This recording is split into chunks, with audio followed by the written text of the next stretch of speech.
Bonjour, bienvenue à Durham-Sud, devant la cabane.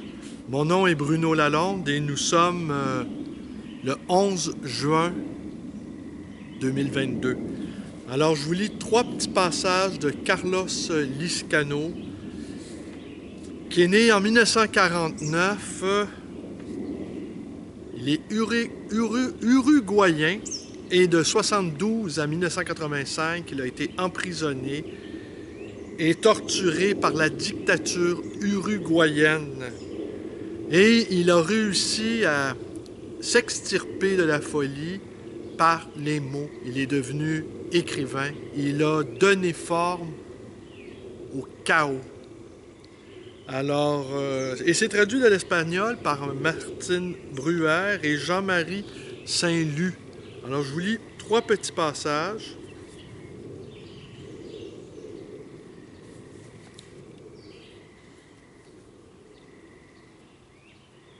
J'ai été obsédé par le désir d'exprimer avec des mots la simultanéité des faits. En même temps, j'avais l'impression que pour y arriver, je devais parler à travers plusieurs bouches. Les mots se pressaient en moi et l'écriture était incapable de les dire tout à la fois. Je les écrivais sur le même papier comme ils venaient. Je les enfermais dans des cercles, des rectangles. J'ouvrais des parenthèses pour donner des explications. Je soulignais des mots qui n'existaient pas, mais pour lesquels j'avais, moi, une signification très précise. Le résultat était une carte. Il me semblait que c'était la représentation, à échelle réduite, d'un territoire de mots, une sorte de simultanéité sur l'espace du papier. Tout cela était vain, bien sûr. Les mots n'exprimeront jamais la simultanéité. On lit de gauche à droite et de haut en bas. Le but de l'écriture n'est pas littéraire, mais existentiel. En écrivant, on cherche la liberté, que l'on n'atteint pas non plus, car l'univers de l'écriture est régi par des normes très dures. Au début, il semble que ces normes soient lâches, faciles à respecter. Peu à peu, on commence à comprendre que les normes imposent des conditions rigides, issues des traditions. La création consiste à choisir sa propre tradition, à y trouver les règles qu'on devra respecter et à s'y tenir, quoi qu'il arrive. La liberté résiderait donc dans le choix de la tradition. Il faut ensuite la suivre à la lettre. On écrit pour voir si on peut arriver péniblement à un mot très court. Je. On peut parfois croire qu'on y est parvenu. Cela dure un instant. Tout de suite après, tout se dissout. Je n'existe pas. Le travail continue. Écrire est un travail peu sérieux. Un individu adulte consacre des centaines ou des milliers d'heures de sa vie à se raconter des histoires. Il n'arrive jamais à croire que ce qu'il est en train de faire soit nécessaire pour quelqu'un. Ils s'enfoncent souvent dans le marécage du doute. Pourquoi? Pourquoi? Il peut passer des mois à se poser ces questions. Des mois pendant lesquels il n'écrit pas. Mais ensuite, il reviendra à la même chose, à ce travail dénué de signification, d'explication, que personne n'exige de lui, ni ne lui demande. On écrit parce qu'il manque un livre, parce qu'on croit qu'il manque un livre. Ça, je ne le savais pas quand j'ai commencé à écrire. La notion de ce livre qui manque est indispensable pour se mettre à écrire. Car si on ne croit pas que quelqu'un doit écrire ce livre qui n'existe pas, à quoi bon l'écrire? Celui qui se met à écrire a beaucoup lu. Il a choisi le secteur de la littérature qui l'intéresse le plus. Il a sélectionné des livres qu'il relit de temps en temps. Il sent que cet univers est sa création. Il l'a créé au cours de nombreuses lectures. Voilà les livres et les auteurs qui lui sont propres, qu'il relie à lui-même par affinité intime.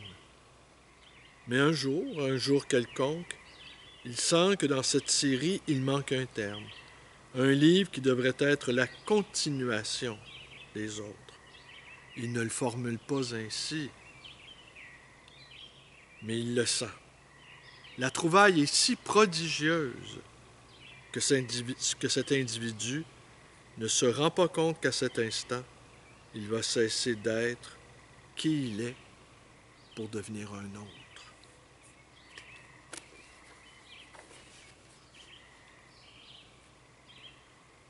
On ne peut pas redevenir naïf. On ne peut pas récupérer son innocence. Il n'y a pas de marche arrière possible de l'expérience. La vie, racontée en détail, est un roman picaresque. Je veux avoir pied quelque part et je n'y arrive pas. Heureusement, j'ai commencé cette année 2009 sans projet. Je ne veux pas avoir de projet. Je veux me laisser aller, que le temps coule. C'est stupide de vouloir être meilleur que ce qu'on a été. La seule chose qu'on puisse obtenir, c'est d'avoir moins de centres d'intérêt, ce qui devrait pousser à abandonner le moralisme et à se voir soi-même tel qu'on est. Ce que j'écris ici n'est pas une confession ou quoi que ce soit de ce genre. Passe-temps d'hommes désœuvrés. L'auto-illusion est plus forte que tout. Qui s'intéresse à ce que j'écris? Personne. Même pas moi. Mais je suis là en train de m'écrire. Je manque d'énergie pour me réinventer de façon que je puisse à nouveau me croire. Mais ça ne m'angoisse pas. Reconnaître ce que j'ai probablement toujours su me procure une certaine paix. Voilà pourquoi le plus important pour moi en ce moment, c'est de me consacrer aux petites choses anodines, sans projet ni objectif. De toute façon, il faut veiller à ce que ces petites choses anodines ne se transforment pas en un objectif, parce qu'alors elles deviendraient énormes et essentielles, et la quête recommencerait. Même l'honnêteté et la légitimité ne doivent pas être des objectifs, pas même la sincérité avec soi-même. Une vie animale et éduquée, si tant que cela existe, est la seule acceptable. À partir d'un certain moment, il est impossible de refuser de savoir. Le désir est irrépressible. Peut-être toutes mes tentatives sont-elles vaines. Je ne quitte pas le point de départ, je tourne autour des mêmes choses. On ne peut pas cesser d'être celui qu'on est. Allez, on va aller faire une petite balade pour le 3e passage, où il sera question des masques.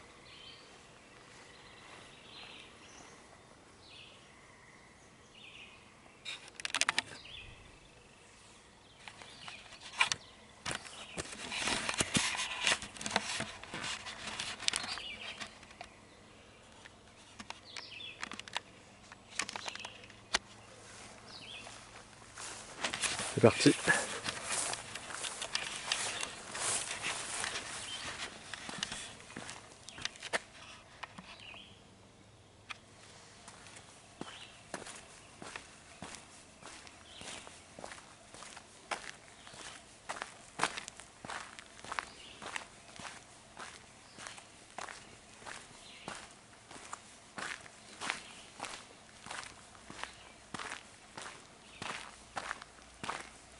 On va faire une petite balade ensemble.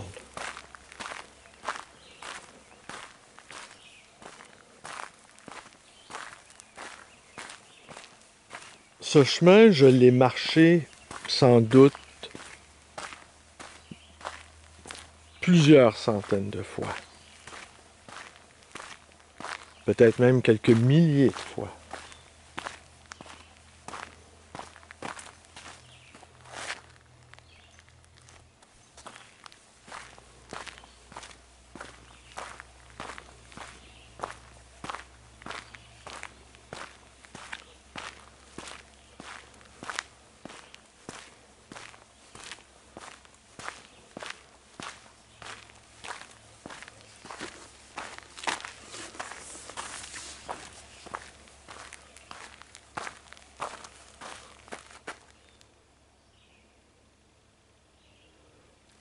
Alors, la première partie que je vous ai lue, elle est tirée de Le lecteur inconsistant de Carlos Liscano. Et la deuxième, la deuxième que je ne vous ai pas lue, que je ne vous lirai pas ce soir, Vie du corbeau blanc, c'est que Carlos Liscano s'est inventé un double, un corbeau blanc, mythomane qui aurait lu les grands romans, tous les grands romans picaresques, incluant d'autres, Moby Dick, Tolstoï.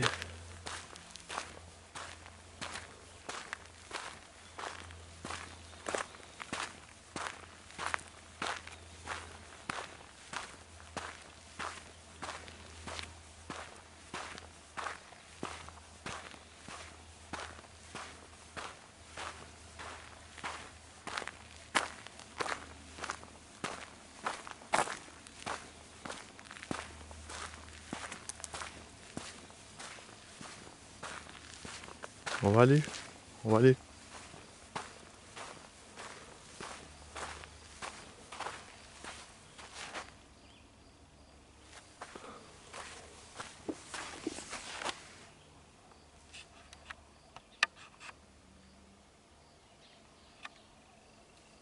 Ouais. Non pas 3, non pas 4, mais 5 chasseurs à l'affût. Voilà, un chasseur qui a le souci de précision.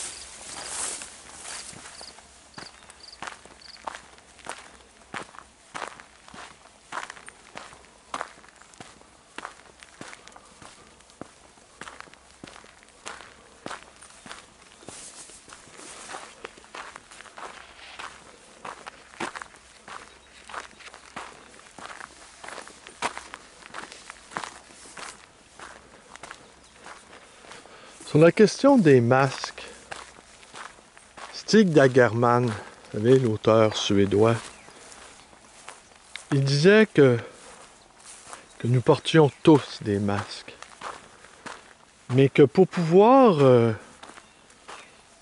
se révéler à soi-même et aux autres, il fallait ajouter un deuxième masque.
la lune.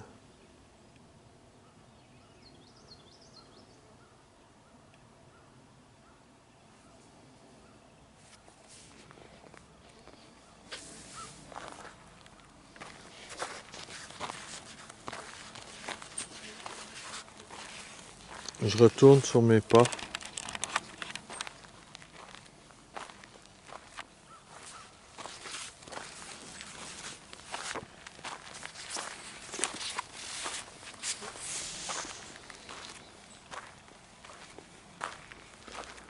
Raconter, c'est se mettre un masque. C'est créer celui qui va raconter. La vérité dépend de la façon dont on la raconte. Elle dépend de la parole. Il faudrait être plus responsable avec la parole. Hier, j'ai terminé la lecture des 139 manuscrits du concours littéraire de la mairie de Montevideo. C'est la dernière fois que j'accepte de faire partie d'un jury.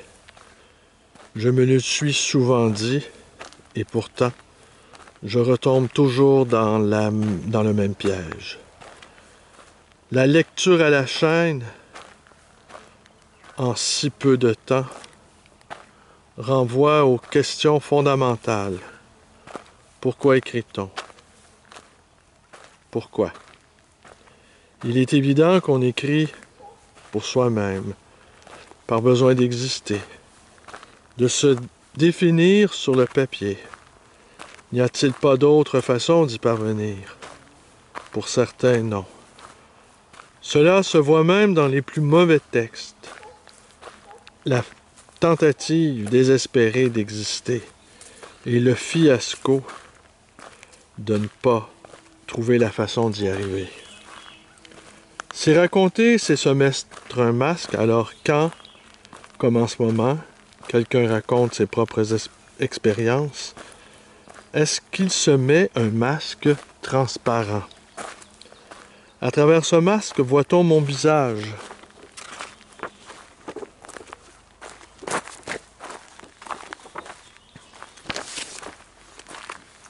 Non pas. Derrière le masque transparent, il y a un autre. Et dessous, un autre encore. Et un autre. L'écrivain est un individu sans visage, sans existence. Créer, c'est évoluer aux confins de quelque chose. J'allais dire, à la limite de ce qui a été créé, mais ce n'est pas ça. On peut être au centre de ce que l'on a créé, et même ainsi être à la limite. Si l'écriture, une petite partie d'elle dit quelque chose, elle est à la limite. Dans le cas contraire, elle ne dit rien. Des centaines, des milliers de romans, de nouvelles, de poèmes, d'œuvres, de théâtre ne disent rien. On les oublie à l'instant. Alors comment croire que ce que l'on fait n'échouera pas dans ce cimetière de papier où se retrouvent les œuvres mort-nées? Le risque que cela se produise est très grand. Alors, s'immerger dans le silence, seule façon d'essayer d'être. Partir du fait qu'on ne sait pas. Et même si à la fin, on n'en sait pas plus qu'au commencement, il restera la trace de la tentative, de l'excursion vers le chaos des mots, vers l'obscurité.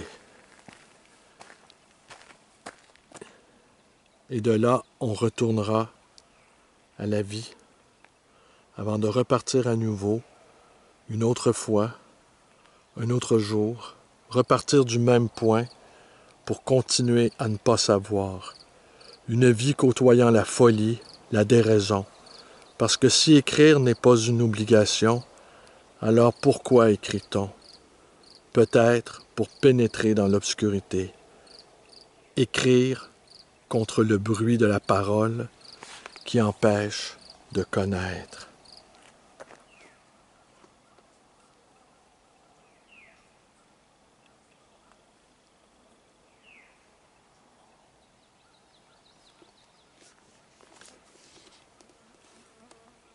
À demain.